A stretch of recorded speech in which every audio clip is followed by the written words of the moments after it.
आइए दोस्तों, सबसे पहले आप सभी का आपका अपना चैनल टीचर प्लेस हार्दिक स्वागत है। दोस्तों, आज हम लोग बात करेंगे उर्दू कवायद के बारे में, जो कि हमेशा एग्जामों में 10th क्लास 9th क्लास में पूछे जाते हैं। तो दोस्तों, आज हम लोग पढ़ेंगे इसमें नकरा और इसमें मारफा की तारीफ मा मिसाल लिखिए। यानी सवाल है कि इसमें नकरा और इसमें मारफा की तारीफ मा मिसाल लिखिए। ठीक है, यानी कि इसमें नकरा किसको कहते हैं और इसमें मारफा किसको कहते हैं, मिसाल के साथ यानी कि उदाहरण के साथ आपको बताना है। तो सबसे पहले दोस्तों मैं बता दूं कि इसमें नकरा को हम लोग हिंदी में जातिवाचक संज्ञा कहते हैं। ठीक है, क्या बोलते हैं, जातिवाचक संज्ञा। और इसमें मारफा जो है इसको हम लोग व्यक्तिवाचक संज्ञा बोलते हैं, व्यक्तिवाचक संज्ञा। तो दोस्तों, इसमें नकरा और इसमें मारफा की तारीफ मा मिसाल के साथ लिखना है। यानी मिसाल के साथ में, उदाहरण के साथ में आपको लिखना है। यानी कि आप इसे हिंदी में आप कह सकते हैं जातिवाचक संज्ञा और इस मारफा को कहेंगे हम लोग व्यक्तिवाचक संज्ञा।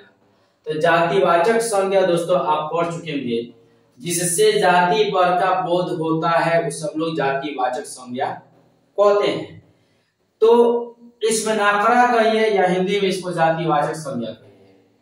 ठीक है, तो यहाँ पे हम जानते हैं इसमें नकरा क्या होता है। तो इसमें नकरा वह इसमें है जिससे आम नाम और आम जात का इल्म हो। यानी कि इसमें हमें यह पता चलता है कि किसी भी एक का नाम नहीं होगा, बल्कि जब नाम लिया जाएगा तो उसमें पूरे के पूरे शामिल होंगे। यानी जैसे अगर पहाड़ कह दिया जाए तो कौन सा पहाड़ है या आपको नाम नहीं मालूम है, यानी कि सभी पहाड़ इसमें आ गए। उसी प्रकार से आदमी कह दिया जाए तो आदमी में अब कौन है आपको मालूम नहीं है, रहमतुल्लाह है, बरकतुल्लाह है या कौन है। इसमें जितने भी आदमी हैं वो सब के सब आपके आ जाएंगे। उसी प्रकार से शहर कह दिया जाए तो शहर जो होगा उसमें अब ये आपको पता नहीं है कि कौन सा शहर है।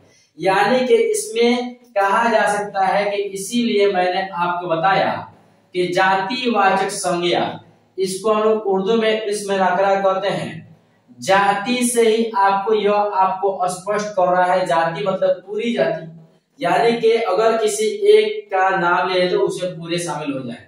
जैसे अगर मैं नदी कह दूं, मैं क्या कह दूं, अब यहाँ पे नदी मैं कह दूं दोस्तों, तो नदी में अब कौन नदी है, गंगा है, यमुना है, ब्रह्मपुत्र है, ये नहीं मालूम है, बट ये पता है कि वह नदी है। अब नदी में जितनी भी नदियां हैं वह सब के सब आ जाती है, उसी को हम लोग इसमें नकरा कहते हैं। फिर दोस्तों एक बार सुन लीजिएगा, इसमें नकरा को हम हिंदी में जातिवाचक संज्ञा कहते हैं।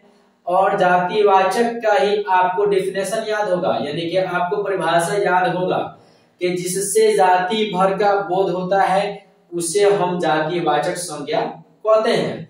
लेकिन दोस्तों अब यहाँ पे हम बात करेंगे उर्दू में इसे कैसे बोलते हैं। तो इसमें नकरा वह इसमें है जिससे आम नाम और आम जात का इल्म हो। यानी इसमें किसी खास का नहीं होगा, इसमें सभी का होगा। यानी कि जैसे में पहाड़, अब कौन पहाड़ है ये नहीं पता, हिमालय है या कौन है ये नहीं पता। आदमी कहा गया था, इसमें सभी लोग आ गए। अब रहमतुल्लाह है या अब्दुल्ला है या जियाउल्लाह ये नहीं मालूम है, लेकिन आदमी में कह दिया गया तो ये सभी आदमी आ जाएंगे। शहर कह दिया जाए तो शहर में जितने भी हैं, चाहे वो दिल्ली हो या पटना हो या कोई भी हो, सभी शहर है और एक ही में है उसका, इसीलिए हम लोग इसको कहते हैं इसमें नकरा इसको कहते हैं।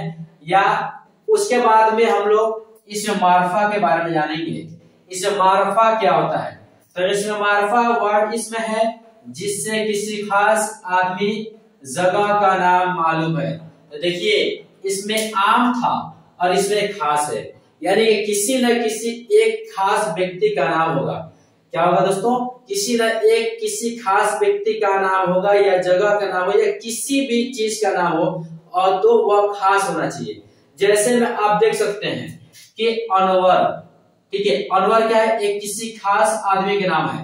पटना कह दिया गया दोस्तों, ये किसी खास शहर का नाम हो गया। वहीं पे हिमालय कह दिया गया तो दोस्तों किसी खास पहाड़ का नाम हो गया। वहीं पे आपको जौला कह दिया जाएगा तो किसी खास आदमी का नाम हो जाएगा।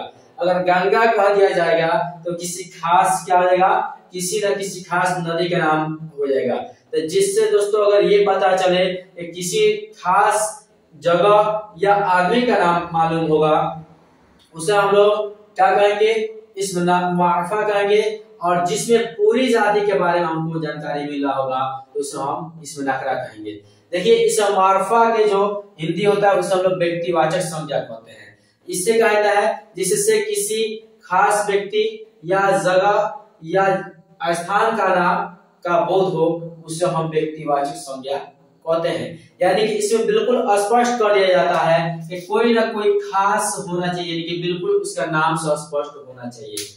दोस्तों आई होप कि आपको समझ में आ गया होगा कि इसमें मार्फा किसे कहते हैं और इसमें नकरा किसे कहते हैं। देखिए इसमें बार बार इसमें का नाम आया है। अब इसमें आपको मालूम तो होगा नहीं कि इसमें क्या होता है। तो दोस्तों देखिए इसमें जो होता है, यहाँ पे मैं बता दूं इसमें किसे कहते हैं। इसमें का जो हिंदी होता है दोस्तों, इसको हम लोग हिंदी में संज्ञा बोलते हैं, ठीक है। और इसको इंग्लिश में हम लोग नाउन बोलते हैं। क्या बोलते हैं, नाउन बोलते हैं। तो संज्ञा कहा जाए या नाउन कहा जाए या इसमें कहा जाए, तो इसमें किसे कहते हैं। यहाँ पे बार बार इसमें आया था, इसमें मार्फा, इसमें नकरा, इसीलिए इसमें जानिए इसमें होता क्या है। तो दोस्तों इसमें किसे कहते हैं, तो इसमें वह कलमा है जो किसी शख्स, चीज या जगह का नाम बताए, उसे हम लोग इसमें कहते हैं। यानी कि इससे इसमें से क्या मुराद होता है, तो किसी जगह या किसी आदमी या फिर किसी चीज का नाम अगर मालूम होगा उससे हम लोग क्या कहते हैं, इसमें कहते हैं। यानी संज्ञा आप पढ़े होंगे कि जिससे किसी व्यक्ति, स्थान या जानवर के नाम को हम लोग क्या कहते हैं, बोध हो, उसे हम लोग क्या कहते हैं, संज्ञा कहते हैं। तो दोस्तों संज्ञा हो या इसम हो तो दोनों क्या है, सेम है। यानी संज्ञा ही हम लोग उर्दू में हम लोग संज्ञा को ही इसम कहते हैं और इसे इंग्लिश में हम लोग नाउन कहते हैं, ठीक है। तो संज्ञा कहा जाए या इसमें कहा जाए, इसमें का ही हिंदी संज्ञा है। तो इसमें वह कलमा है जो किसी शख्स, चीज या जगह का नाम बताए। यानी कि अगर मैं एकदम बिल्कुल सरल जुबान में कहूं, यानी कि एकदम बिल्कुल साधारण भाषाओं में बोलूं, तो इसमें वह होता है जो किसी भी नाम को हम लोग इसमें कहते हैं। यानी कोई भी नाम हो, दुनिया का कोई भी चीज हो, अगर उसका नाम है तो वह क्या है दोस्तों, इसमें, ठीक है। यानी कि आप इंग्लिश में पढ़े होंगे नाउन इज नेमिंग वर्ड, यानी नाम को ही हम नाउन कहते हैं। तो इसमें को ही तो नाउन कहते हैं दोस्तों। तो कोई भी अगर नाम होगा तो क्या हो जाएगा दोस्तों, इसमें होगा। दोस्तों अगर यह वीडियो आपको अच्छा लगा हो तो चैनल को सब्सक्राइब करना और अपने दोस्तों के पास शेयर करना ना भूलें। जय हिंद।